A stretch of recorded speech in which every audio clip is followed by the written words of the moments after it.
there's something about Sound of the Sky that's able to slowly draw you in, be that through the cozy visuals, beautiful music, or its overall atmosphere. Sound of the Sky is a unique experience. Set during a period of ceasefire, the story follows a platoon of young girls stationed on the outskirts of a small, far-off town, tasked with patrolling the border between divided nations. Though the world around them remains trapped in a time of unease, it's because of their isolation from it all that they're able to experience peace through normal everyday life. While their duty to protocol and procedure is a driving point of the narrative, the central focus is that of lead character Kanata's dream of learning to play the bugle. I meant to say bugle. She wants to play the bugle, not not a bagel. Oh, I want to see her try that though. Each episode is mostly a self-contained story, either showcasing the growing bond between the group or highlighting a specific character. These episodes tend to dive a bit into their past and explores what they've actually been through, which makes everyone feel a little more complex than their designs would suggest, since, well, I mean, they basically look as if the Kaons went off to war. Despite the episodic nature, everything is still loosely tied around Kanata's progression towards her goal. While I think the cast is solid overall, Kanata is definitely a standout, as her infectious energy is incredibly endearing. It's hard not to root for her, and every moment she's on screen I just have the dumbest smile on my face. Probably because she reminds me of Yui. Everyone else works just fine in their respective roles, and they each have their own moments to shine. I just didn't really connect with them quite as much as I did Kanata.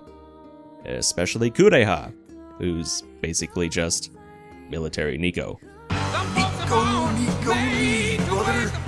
On their own, the story and characters might seem somewhat lacking, but they're smaller parts of a bigger picture.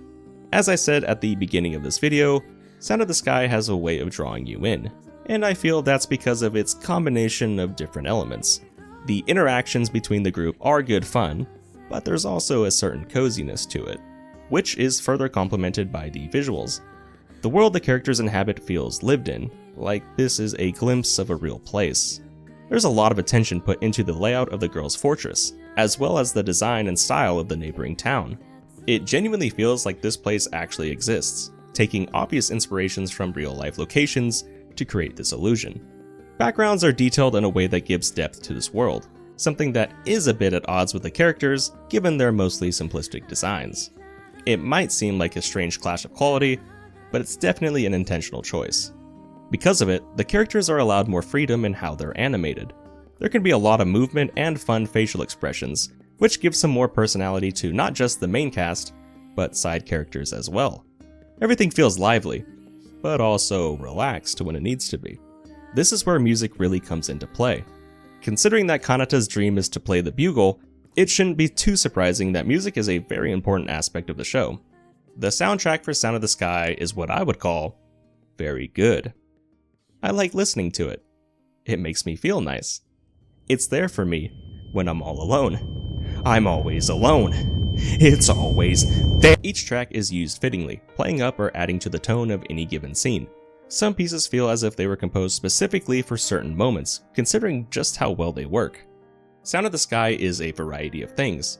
It's a laid-back slice of life, an introspective character drama, and sometimes even a compelling war story. Despite this variation of genres though, the soundtrack is able to keep up and add an extra level of emotion with its own unique style. From comedic playfulness to grandiose orchestrations, the music really does just nail it all. But most importantly, the vibes are off the charts. And that's pretty much how I'd describe a majority of the show. A vibe. Most episodes can lull you into this relaxed state because of how chill they tend to be, but sudden events remind you of the realities surrounding the girls. Despite the cutesy antics of our main cast, the remnants of war and the threat of its continuation loom over everything. The series can sometimes blindside you with some disturbing imagery, revealing that there's more under the surface than a first glance would imply, both in terms of the darker themes, as well as the actual world itself. While visually the world looks similar to ours, there remains enough differences to call into question the authenticity of that comparison. Characters might slip in a strange piece of dialogue mid-conversation that implies a more complex history. There are random pieces of advanced technology that are brushed over as if they're just normal everyday things. And sometimes, we're even shown something truly fantastical. Individually, some of these elements may not seem as strong as others, but Sound of the Sky truly is the sum of its parts. It's a unique experience that, though I appreciate personally, admit may not work for most. The slower pace and episodic nature might be reason enough for some to give it a skip, but I still do recommend giving this one a shot regardless. It's not as bombastic as, say, something like Girls in Panzer, nor is it not quite as somber as a show like Girls Last Tour. If anything, it sits somewhere in the middle. Well, maybe a little more this way. So if there are things you like about either, then I think this would be worth a try. I feel the series has remained pretty underappreciated, so hopefully this video has done a decent job in inspiring at least some interest. Because honestly, it would be a little sad if more people didn't get to hear that beautiful Sound of the Sky. Oh, also, I didn't really know where else to put this in the video, so the person who directed this also directed this. Kinda crazy, right?